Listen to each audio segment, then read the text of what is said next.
안녕하세요. 10월 13일 수요일에 바다톡톡 도입가견을 맡은 대전 용전초등학교 교사 김일재라고 합니다. 오늘은 해양생물 및 해양안전 퀴즈에 관해서 여러분들이 함께 문제를 풀어보고 얼마나 알고 있는지 확인하는 시간을 가지려고 하는데요. 여러분들께서 수첩이나 공책 같은 걸 준비해 놓으시고 같이 답도 적어가면서 문제를 풀어보시면 더 유익한 시간이 되지 않을까 생각합니다. 오늘 퀴즈는 세 가지 단계로 준비가 되어 있고요. 여러분들이 쉬운 단계부터 좀 어려운 수준까지 한번 여러분의 실력을 점검해 보시기 바랍니다. 먼저 첫 번째 단계에서는 쉬운 단계 바다 상식 OX 퀴즈로요. OX 문제로 되어 있으니까 정확하게 한번 맞춰보세요. 자, 1번입니다. 적도 부근의 바닷물은 극지방의 바닷물에 비해서 더 짜다. 정답이 뭘까요? 바닷물이 적도지방과 극지방에서 바닷물은 바닷물인데 온도에 따라서 염도의 성분이 다를까? 같을까? 정답 보겠습니다. 네, 정답이 O지요. 적도지방의 바닷물이 온도가 높다 보니까 이 소금이 녹아있는 염도 또한 더 높게 나타난다고 합니다. 다음 문제 2번. 남극보다 북극이 더 춥다. 어떻게 생각하시나요? 정답은 네, X입니다. 평균 기온을 보면 북극이 더 높다고 해서 1년의 평균 기온이다 보니까 그러면 남극이 더 추운 거겠죠. 겨울에는 남극과 북극이 온도 차이가 크게 나지 않는데 여름에 보면 북극 쪽은 영상 한 10도가량 된다고 합니다. 그리고 남극 쪽은 여전히 춥기 때문에 여름 기온 차이로 인해서 남극 쪽이 더 춥다고 합니다. 3번입니다. 바다 물고기를 강에 넣으면 몸이 부풀고 민물고기를 바다에 넣으면 몸이 수축된다. 이건 정답이 뭘까요? 바다 물고기가 압력이 더 아무래도 높은 곳에 사는 물고기겠죠. 그것을 민물로 옮기고 또 민물에 사는 물고기를 바다로 옮기면 정답 생각하셨나요? 네, 정답은 X입니다. 옮겼을 때 살아갈 수 있느냐 보면 제대로 살지 못하고 그리고 그 상태에서 몸이 크게 부푼다든지 수축이 된다든지 이런 변화보다는 곧이어서 살지 못한다고 합니다. 네 번째 문제, 바닷속에서 날리는 드론이 있다. 어떻게 생각하십니까? 드론은 우리가 하늘을 나는 걸로 생각하고 있는데 바닷속이면 잠수함이려나요? 정답이 뭘까요? 네, 정답이 O죠. 수중 드론이라는 사진에 보시는 것처럼 이런 드론이 현재 개발되어서 테스트 중에 있다고 합니다. 수중 드론과 잠수함의 차이도 한번 관심 있으신 분들은 알아보셔도 좋을 것 같습니다. 네, 5번. 남극 펭귄을 북극에 데려다 적응을 시키면 무난히 잘 살아간다. 정답이 O일까요? X일까요? 네, 정답은 X입니다. 1936년 그리고 38년 이렇게 아돌프 호웰이라는 분이 연구를 했는데 남극 펭귄을 북극에 데려다 한번 적응을 시켜봤는데 오래 살지 못하고 1년 이내로 대부분 다 사망을 하셨다고 합니다. 네, 이렇게 OX 문제 쉬운 단계 풀어봤고요. 자, 이번에는 보통 단계 해양 안전 퀴즈로 넘어가겠습니다. 6번, 사진에 보시는 이 수상활동 시에 필수적으로 착용하는 장비가 이름이 과연 뭘까요? 1번 구명환, 2번 구명보트, 3번 구명조끼, 4번 무중호각. 정답 찾으셨나요? 네, 이 문제의 정답은 그렇죠. 구명조끼 정도는 필수니까 알아야 되겠죠? 아마 여러분들 다 맞추시지 않았을까 그렇게 생각합니다. 7번 문제입니다. 동해, 서해, 남해에서 나타나는 독성이 강한 이 대형 해파리의 이름이 무엇일까요? 사진 잘 보이십니까? 사진에서 봐서는 크기를 잘 알 수가 없는데 보통 한 1m에서 크기는 2m가량 자라는 해파리라고 합니다. 1번 보름달 물해파리, 2번 노무라 입깃 해파리, 3번 꼬두산 해파리, 4번 커튼 원양 해파리. 정답 고르셨나요? 네, 정답이 2번이었습니다.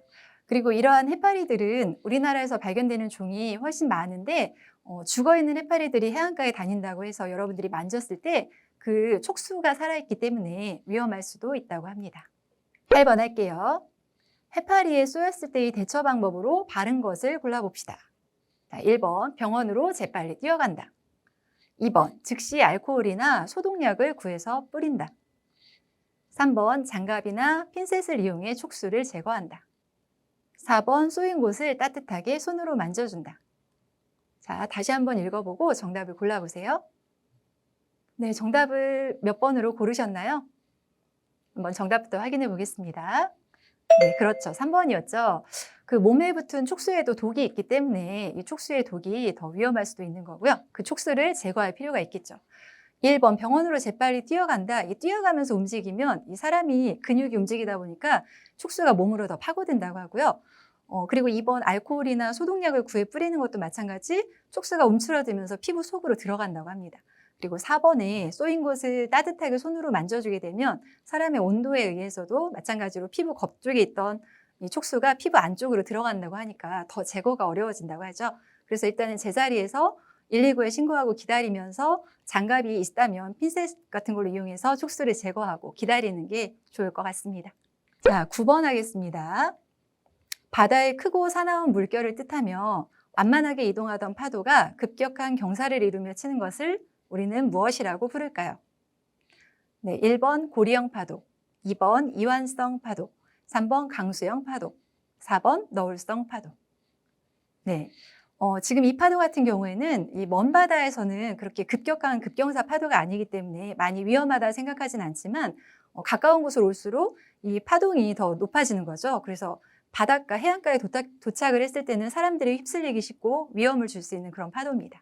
일기예보에서 많이 볼 수 있는 이 파도는 정답이 그렇죠. 4번입니다. 너울성 파도가 해안 가까이에 오면서 위험도가 커지는 파도라고 합니다. 다음 문제 볼게요. 10번입니다. 바다 표면에서는 보이지만 아래쪽 바닷물이 해안에서 바다 쪽으로 급격히 빠져나가는 현상을 무엇이라고 부를까요? 자, 1번 이한류, 2번 급성류, 3번 연한류, 4번 심해류가 있습니다. 고르는 동안 좀 더 이야기해보자면 우리가 바다에서 놀 때 윗부분, 우리가 보이는 바다 표면에서는 잘 모르겠지만 아래쪽 바닷물에 이동이 있는 현상이죠. 그래서 수영을 하다가 나도 모르게 뭔가 이렇게 끌려 들어가는 힘에 의해서 빨려갈 수 있는 이러한 바다의 현상이 있다고 합니다. 자, 이름을 한번 확인해 볼게요. 정답은 그렇죠. 이한류라고 합니다. 그리고 이러한 이한류에 휩쓸리게 되면은 그 이한류가 끌려가는 그 방향으로 가면은 육지에서 멀어지겠고 그 반대로 오게 되면 육지 방향이긴 하지만 또 힘이 그렇게 많이 들어가기 때문에 어렵다고 합니다. 그래서 이한류에 끌려가는 것 같다 하면 45도 방향으로 육지 쪽을 보면서 약간 비스듬한 45도 방향으로 헤엄을 치는 것이 그 힘에서 빠르게 빠져나올 수 있다고 합니다. 상식으로 알아두면 좋겠죠? 다음 문제 가겠습니다. 단계가 바뀝니다. 이번에는 재미있는 단계로 좀 어렵겠지만 해양생물 퀴즈를 풀어보겠습니다. 11번 바다의 인어라고 불리는 별명이 있으며 시속 6km 정도로 느리게 이동하는 나는 누구일까요? 사진을 보고 맞춰주면 되겠습니다.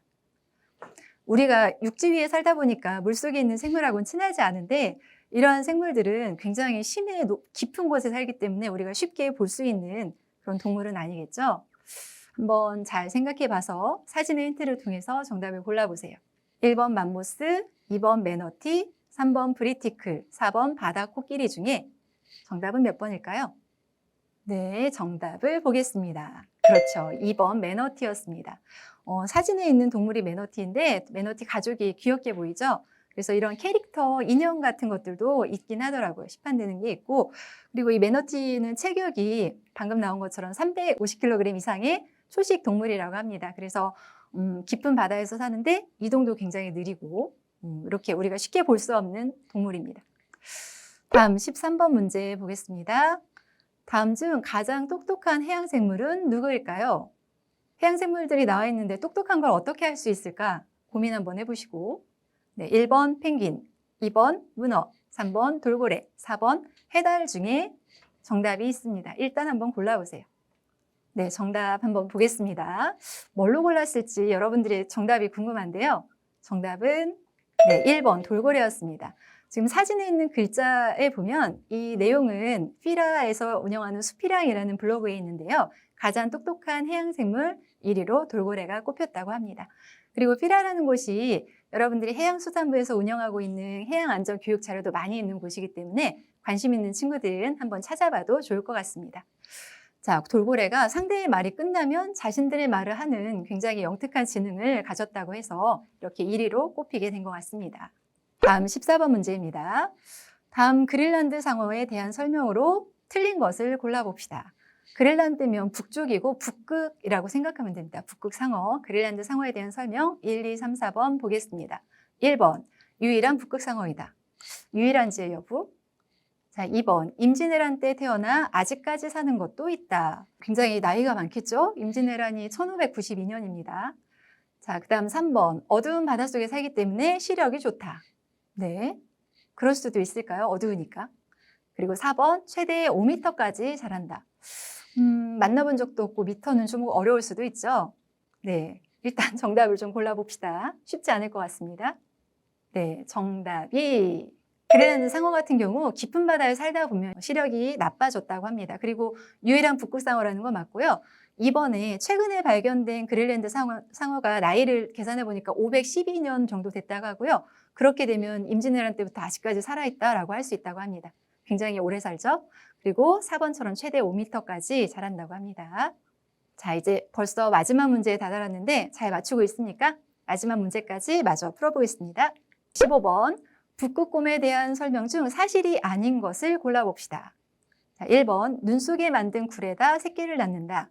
2번, 얼음 위에서 서식한다. 3번, 얼음 위에 뚫린 숨구멍을 통해 바다 표범을 잡는다. 4번, 지구온난화에 영향을 받지 않는다. 북극곰에 대한 설명 중 사실이 아닌 것 골랐을까요? 이것도 어려운가요? 네, 잠시 시간을 주고요. 네, 정답을 확인해 보겠습니다. 정답이 몇 번이냐면 4번이죠. 네. 자, 지구온난화의 영향을 받지 않는 생물이 과연 있을까요? 지구상에? 그래서 대부분의 생물들이 모두 영향을 받고 살고 있고요. 물론 사람 또한 그렇죠. 그리고 눈 속에다가 만든 굴에 새끼를 낳는 습성이 있는데 눈이 점점 녹아가고 있고 서식지가 없는 점, 그리고 얼음 위에 서식하고 얼음 위에 뚫린 숨구멍을 통해서 바다표범을 잡는데 이렇게 얼음이라는 그 크기가 점점 줄어들고 있다고 해서 북극곰이 점점 살기가 어려워지고 있다고 합니다. 자, 이렇게 오늘 여러 가지 문제를 풀어봤는데 여러분들이 문제를 풀면서 새로 알게 된 해양 지식도 생기지 않았을까라고 기대를 해봅니다. 자, 이어지는 본 강연도 큰 관심을 가지고 지켜봐 주시기 바라겠습니다. 네, 지금까지 경청해 주셔서 감사합니다.